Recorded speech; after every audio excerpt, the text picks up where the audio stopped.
Welcome back to the See It in Action demo series. Okay, for this demo, I am going to demonstrate how to migrate my entire Windows server from a VMware environment to Red Hat OpenShift Virtualization with Cirrus Migrate Cloud. This is the environment. First, I have this 2016 SMB Windows machine here running on a VMware server as our migration source with 8 gigabytes of memory and 4 CPUs, 4 disks, 1 20 gig boot drive, and 3 1 gig drives. Note that our migration source can be any environment and any block storage solution, whether physical or virtual, across any hypervisor, private cloud, or public cloud platform. CMC does not actually care what environment your source host is running on. Even older versions of virtual machines from other VMware environments that do not support native migration to a vSphere client can be seamlessly migrated using Cirrus Migrate Cloud. Connecting to it, I can see that this is a 2016 Windows server. Under disk management, we can see the same 20 gig boot drive and 1 gig EFG drives, and all of them are multi-path devices connected through iSCSI. We are migrating from VMware for this demo. As for the destination, I will be migrating to our OpenShift cluster. In this environment, OpenShift Virtualization is already enabled, and we are migrating our Windows machine to run as a virtualized workload alongside container workloads. Let's go to Cirrus Data Cloud. This is the project that I am using for this demo. Oh, I also have another machine, Ubuntu 02, already prepared in this project. We will need this machine acting as an access node within the same network, and I will further explain this access node concept. Now, I'm going to deploy Cirrus Migrate Cloud on my host by copying the installation command and pasting it in the shell. CMC will install and register to Cirrus Data Cloud all by itself. This same installation command can be used on as many hosts as you want, making bulk migrations effortless. My Windows 2016 SMB host is now displayed on the registered host list, meaning that the installation is completed. And here are the 1 gig data drives and the 20 gigabyte boot drive, the CEFG drives. Before I continue to show you the next step, let's briefly look at MigrateOps, that is a purpose-built data mobility as code automation platform that is designed to make data migration in enterprise scale easier, safer, and more predictable. This is an automation platform that optimizes global data mobility beyond just storage-to-storage data migration, thanks to the flexible automation capabilities that work with your OS, applications, or even cloud infrastructures. It enables seamless chaining of functionalities with other automations that are often managed externally, such as OS automation, application automation, public and private cloud platform automation, virtualization platform automation, enterprise storage management automation, SAN management automation. Normally, we will come here to create migration sessions manually. But for this scenario, we will use MigrateOps. Let's briefly take a closer look at first. Here, I want to show you the purpose-built MigrateOps recipes for all the scenarios you need. I'm going to use this new Compute Migration to OpenShift Virtualization recipe for this demo. From here, I am able to view a complete guide of detailed instructions to operate MigrateOps for migration to OpenShift. There is even an interactive configuration builder that could help me test out different recipes and show me how to build the YAML configuration accordingly. Apart from that, I can look at the MigrateOps reference and build the configuration myself alternatively.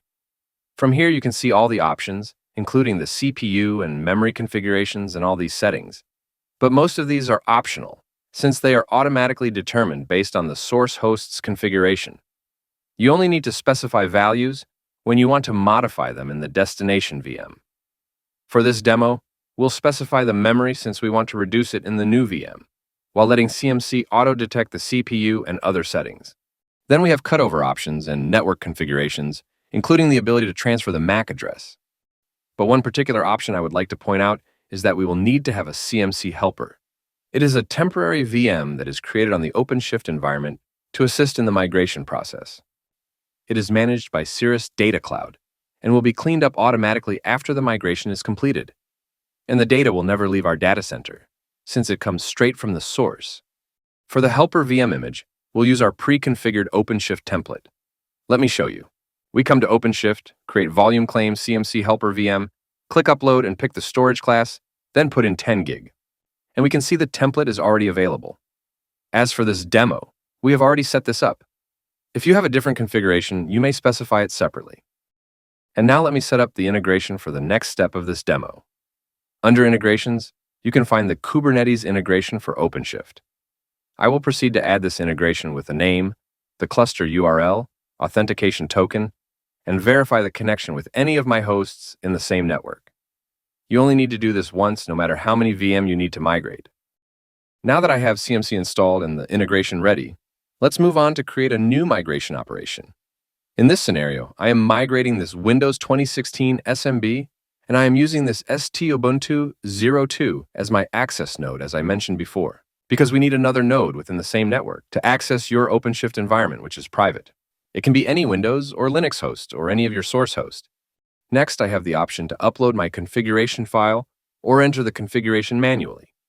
Like many other industry-standard automation tools, our configuration is in YAML syntax. For this demo, I already have a YAML file prepared. I am providing an operation name, the recipe that I am using, the specified host name and integration name that we have set up earlier, my access node, and my compute configurations, including the reduced memory allocation we discussed. And of course, while I am creating the configuration, I can always come back to the MigrateOps reference to apply all the fields we need. Cirrus Data offers a comprehensive range of MigrateOps recipes, supporting migrations from a variety of environments. No matter which platform or storage you're migrating to or migrating from, the process is more or less similar. This is the completed configuration. Note that this is just for one host. You can add as many hosts as you want into your configuration. But for now, let's keep it simple and submit this configuration for this demo. The migration operation has started. Once I enter this newly created operation, I can view all the details. This is going quickly.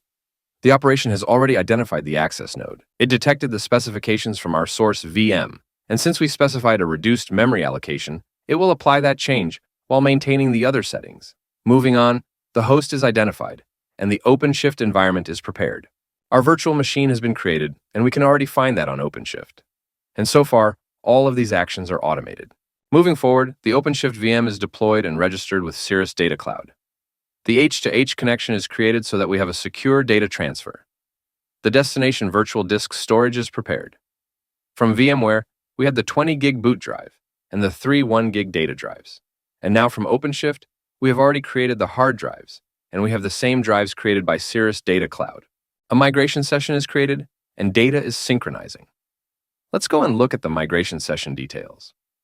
The CEFG drives are migrating from VMware to the OpenShift environment. We can track the progress with the change data map. The dirty blocks here show that this is a live migration, and we can find the thin data ratio alongside all other migration information we need. When I go back to the migration operation, this is now at a waiting stage. Upon reaching this stage, we will receive an email notification, and we can optionally set up an approval window if we decide to start cutover later. But let me just approve it right now for the demo. Once approved, the operation will proceed the rest of the steps.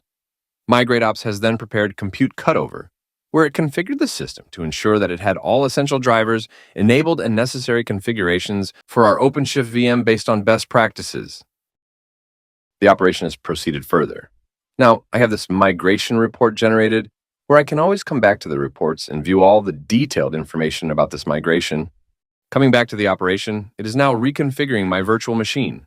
It is powering off the VM and making all the necessary adjustments, adjusting boot volume and removed it, and the same goes for the data volume. And after the cleanup is completed, my new VM in OpenShift is powered on automatically.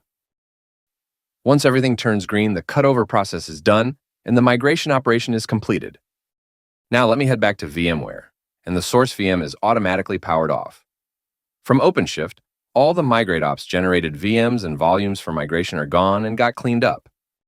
All that I have left right now is the new Windows 2016 SMB machine.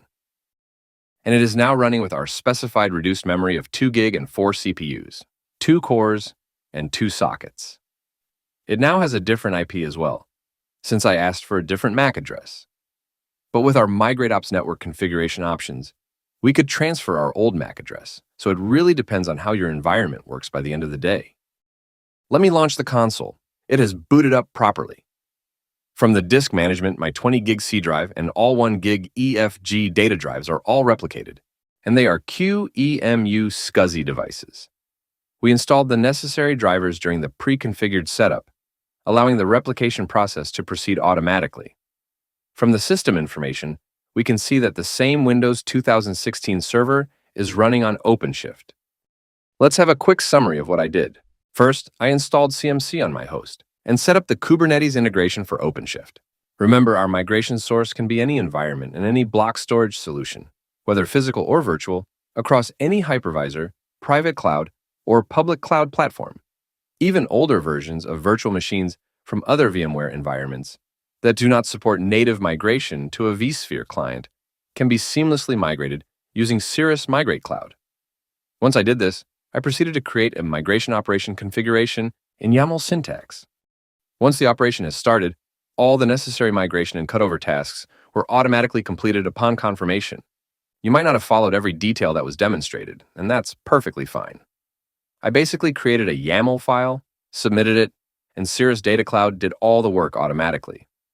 It migrated from my VMware environment to OpenShift, where the VM now runs alongside container workloads thanks to OpenShift Virtualization. Without any manual interaction, everything is up and running just like before migration. This is how you migrate to Red Hat OpenShift Virtualization with Cirrus Migrate Cloud.